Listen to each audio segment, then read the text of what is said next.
album. So I didn't even know anything about the Future album. So it kind of threw me off when the Future album came off, and I thought I had 3 records on Future's album. You know what I'm saying? So it was a lot that just happened in a short amount of time.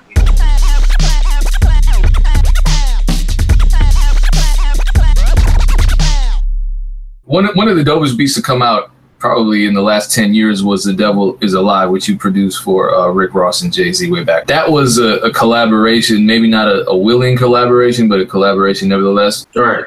But it doesn't seem as though that situation, negative as it may have been, has stopped you from collaboration. Is that a coincidence that this new Future and Rihanna record is a collab, or is that something that you do a lot? Recently, I've been doing more collaborations than I have before, but I don't really collaborate with too many people. Like, I know pretty much like all the producers in the game, but a lot of the people that I do collaborate with are new producers who I hear stuff from them and I really just believe in them. So that's kind of just how I am. If I hear an idea that inspires me, then I'm willing to work on it. I'm never opposed to collaboration, and you can never really let one bad situation just determine your entire outcome. You know what I'm saying? Because you could end up holding yourself back. So, I mean, in that situation, the way it went down, it was kind of crazy, but I mean, it just taught me a lot about the business. And of course, you can't just keep a negative mindset. You got to use what you learn and then turn it into something positive and then just grow from it. It's all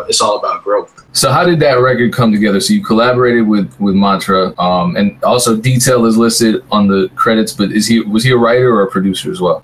He did both, really. He's a closer, man. He's like Kobe in the fourth quarter, so he's gonna put the final touches on everything and just make sure the arrangement is where it needs to be, the song is in the right key, the tempo and everything. Like Detail is definitely a musical genius. Everything I've worked on with him has come out crazy. So how did that come together? Were you all in the same room, or was it a lot of remote working? Some of it was being in the same room, and some of it was remote work. Like the way that I met Detail was my bro. I'm not sure if you're familiar with Solo Lucci. Yep. Yeah, Solo Lucci. That's a big bro. So he was working with him, and then he played some of the stuff that I did, and it's one record that he wrote to.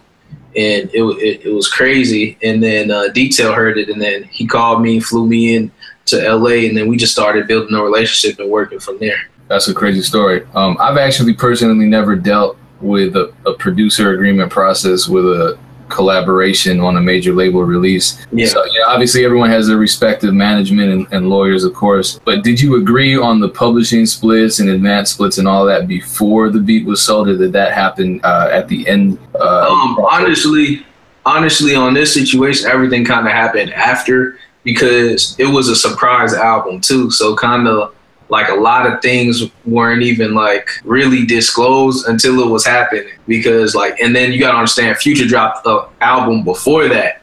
The Future album came out a week before the Hendrix album. So I didn't even know anything about the Future album.